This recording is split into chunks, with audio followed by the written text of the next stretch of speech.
Afrička kuga svinja u Srbiji pod kontrolom, a nadležne službe na dnevnom nivou preduzimaju sve mere preventive, kažu u Ministarstvu poljoprivrede. Evropska agencija za bezbednost hrane prethodno označila Srbiju kao zemlju visokog rizika od pojave te bolesti. Radi podizanja svesti i ukazivanja na značaj prevencije afričke svinjske kuge pokrenuta velika kampanja u 9 zemalja jugoistočne Evrope, uključujući Srbiju. Komunikacija usmerena ka grupama i pojedincima koji imaju kontakt sa domaćim i divljim svinjama. Prema planu Uprave za agrarna plaćanja, do kraja godine biće raspisana još 3 javna poziva u okviru IPARD programa. Za traktore će biti izdvojeno oko 620 miliona, a za mehanizaciju i izgradnju, kao i za preradu, na raspolaganju će biti oko 2,5 milijardi dinara. Bile su ovo najvažnije poljoprivredne vesti koje smo pripremili za danas. Dobrodošli u još jedno izdanje vaše omiljene emisije o poljoprivredi.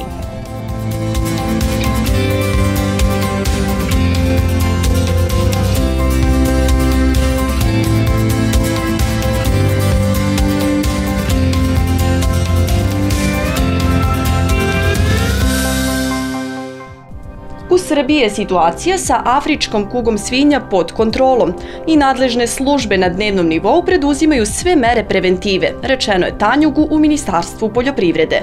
Evropska agencija za bezbednost hrane prethodno je označila Srbiju kao zemlju visokog rizika od pojave bolesti afričke svinjske kuge. U Ministarstvu poljoprivrede Srbije kažu da se zbog zemalja u regionu gde je afrička kuga svinja visoko zastupljena, po automatizmu sve države u okruženju proglašavaju zemljama sa visokim rizikom.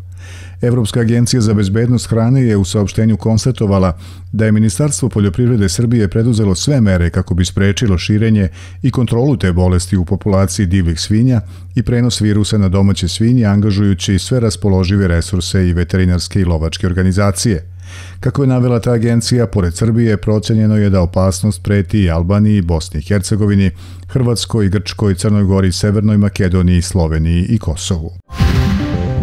Kako bi se podigla svest i ukazalo na značaj prevencije afričke svinjske kuge, Evropska agencija za bezbednost hrane pokrenula je veliku kampanju koja se sprovodi u 9 zemalja jugoistočne Evrope, među kojima je i Srbija.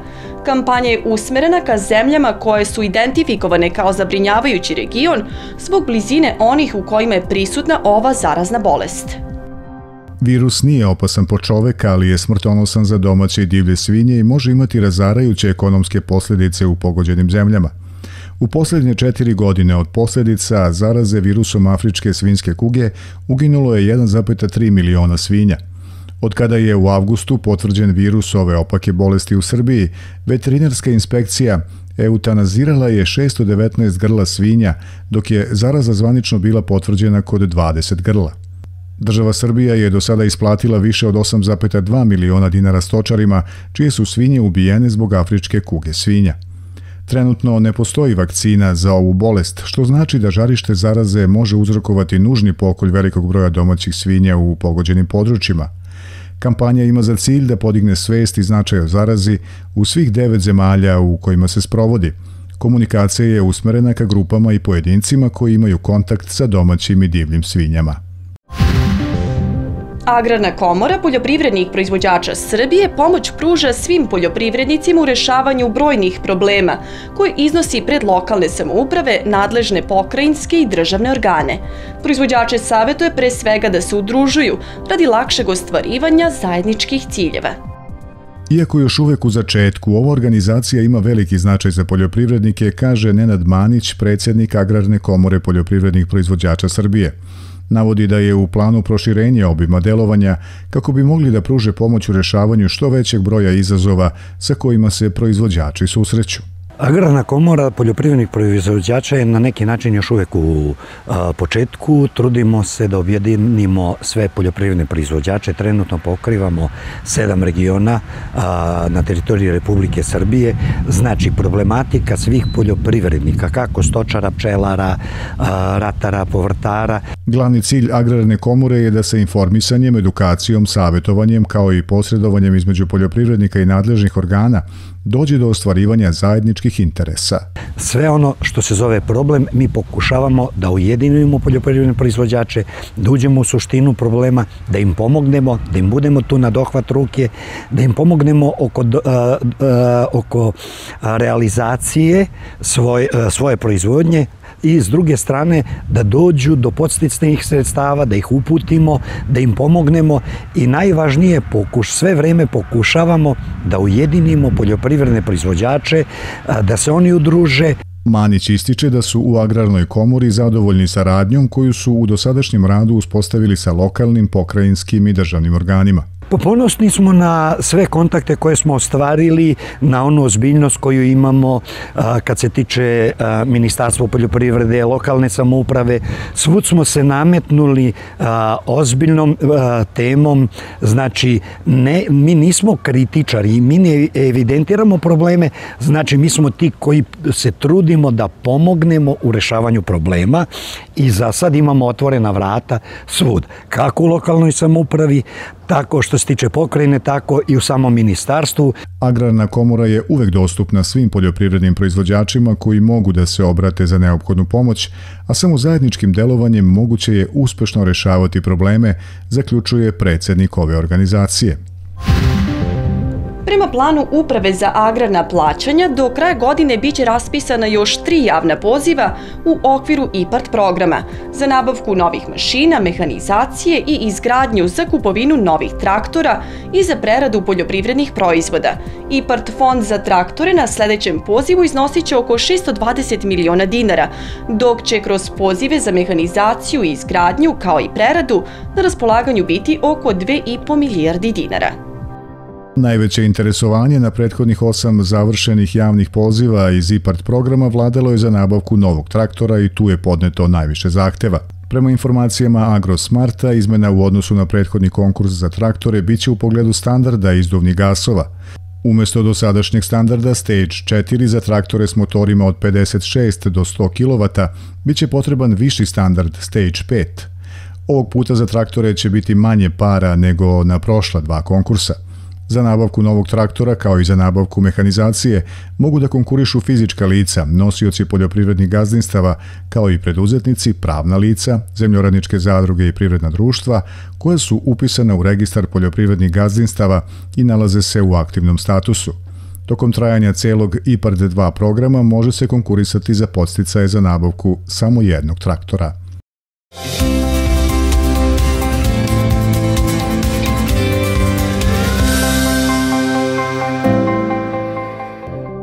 U nastavku emisije očekuju vas i ove poljoprivredne priče. Uz mehanizaciju dobijenu od Fondacije Ana i Vlade Divac, učenici završnih razreda Poljoprivredne škole Ljubo Mićić iz Požege olakšat će i unaprediti proizvodnju. Donaciju nedavno dobilo 17 đaka. Međunarodni dan Prokupca, najvažnije autohtone sorte vinove loze u Srbiji, ove godine biće obeležen od 10. do 15. oktobra raznim događajima u više gradova, kao i velikom kampanjom na društvenim mrežama.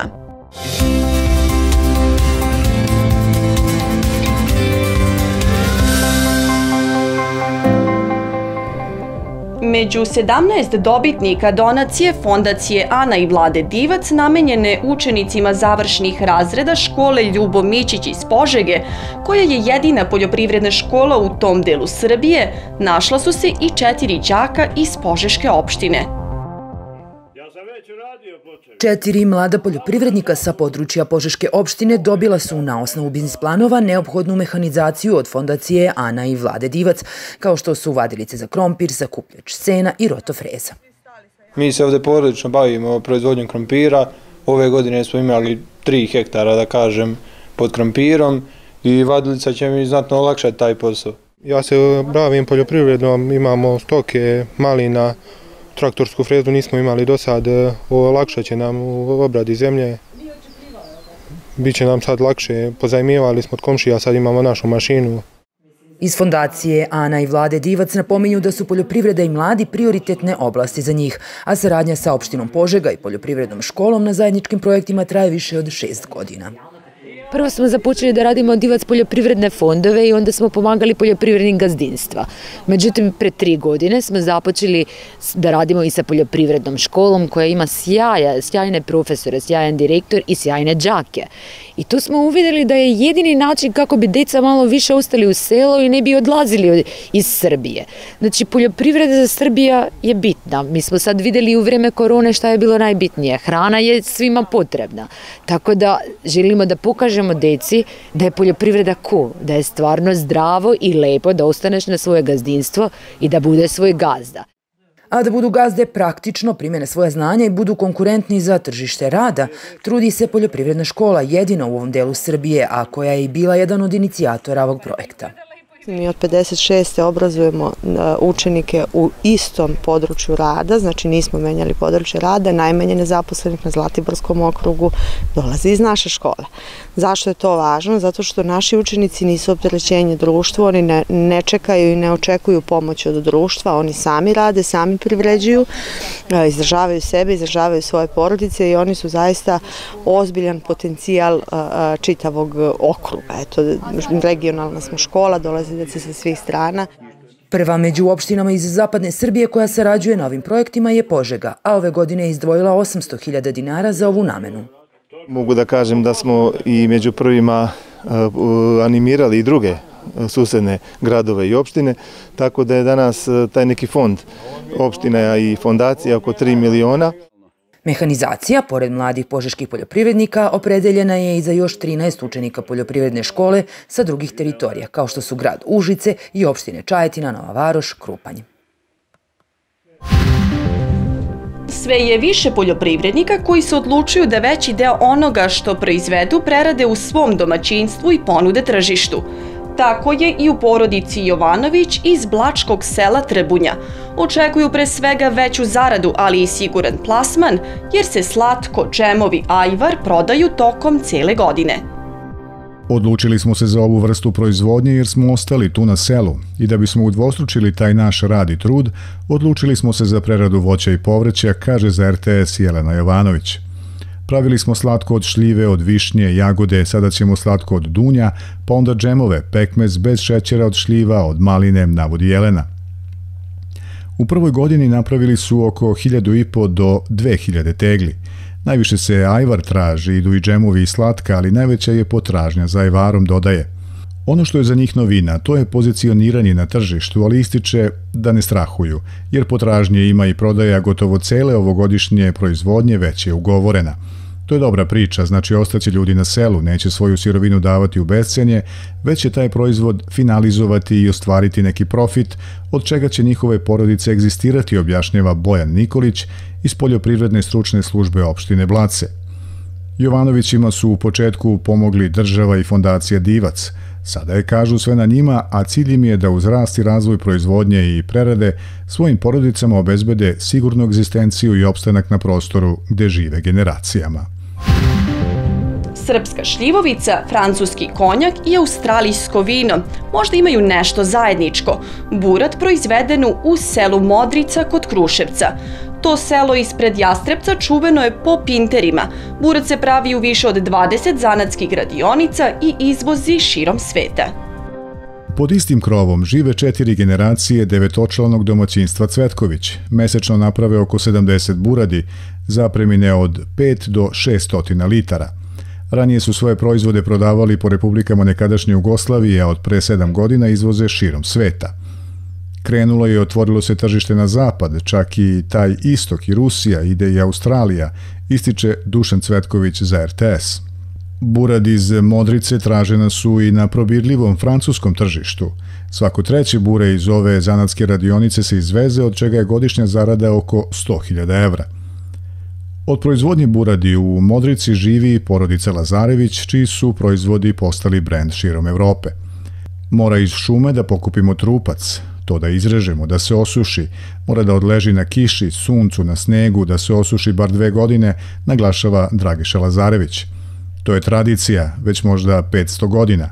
Stari majstori su se zvali pinteri ili proizvođači buradi, zaključuje Milovan Lazarević. Za pintere ne postoji škola, to je zanat koji se uči od majstora i prenosi sa kolena na koleno, u Modrici već vekovima. Međunarodni dan Prokupca, najvažnije autohtone sorte vinove loze u Srbiji, ove godine biće obeležen od 10. do 15. oktobra, nizom manifestacije u više gradova, kao i velikom kampanjom na društvenim mrežama. Ova manifestacija utemeljena je pre 5 godina sa ciljem da Prokupac, koji u poslednjih 15 godina doživljava pravu renesansu u Srbiji, postane prva sorta sa područja ovog dela Evrope koja ima svoj međunarodni dan. Događaj počinje karavanom Prokupca, zahvaljujući kom će po prvi put ovaj festival osim u Beograd stići i u Aleksandrovac i Kragujevac. U hotelu Kragujevac 10. oktobra je zakazana izložba vina od Prokupca sa akcentom na vinarije iz Šumadije i okolnih vinogorja, kao i radionica o šumadijskim vinima. Izložba vina biće održana i dan kasnije u Aleksandrovcu, na platovu ispred Muzeja vinarstva, kao i radionica o identitetu župskog Prokupca.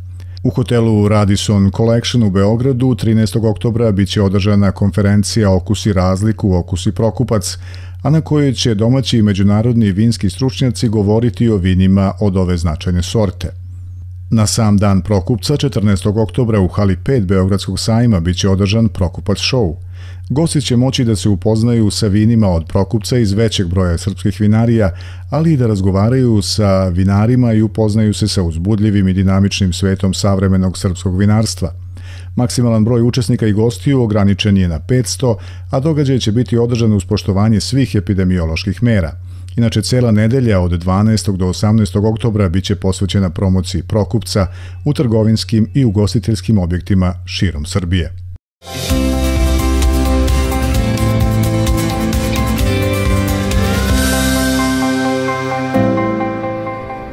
Kakve temperature meteorolozi predviđaju za dane vikenda, saznajte u našoj vremenskoj prognozi.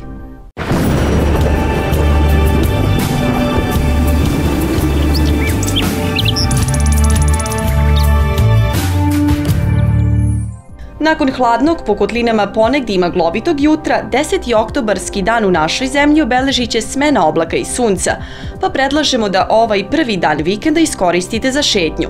Duva slab vetar južnih pravaca, najniža temperatura od 6 do 12, a najviša dnevna od 16 do 20 stepeni. Drugog dana vikenda jutro će biti hladno sa temperaturom od 4 do 11 stepeni, a po kotlinama se očekuje i mestimična magla. Tokom dana biće pretežno sunčano, a živu termometru dostići će 24. podeljak. U toku noći na severozapadu na oblačenje ponegde sa kišom. U ponedeljak pretežno oblačno, mestimično s kišom, pljuskovima i ponegde grmljavinom. Nastavak povoljnih biometeoroloških prilika za većinu hroničnih bolesnika i osetljivih osoba. Oprez se savjetuje astmatičarima u toku jutarnjih sati. Svima se preporučuje boravak u prirodi i umerena fizička aktivnost.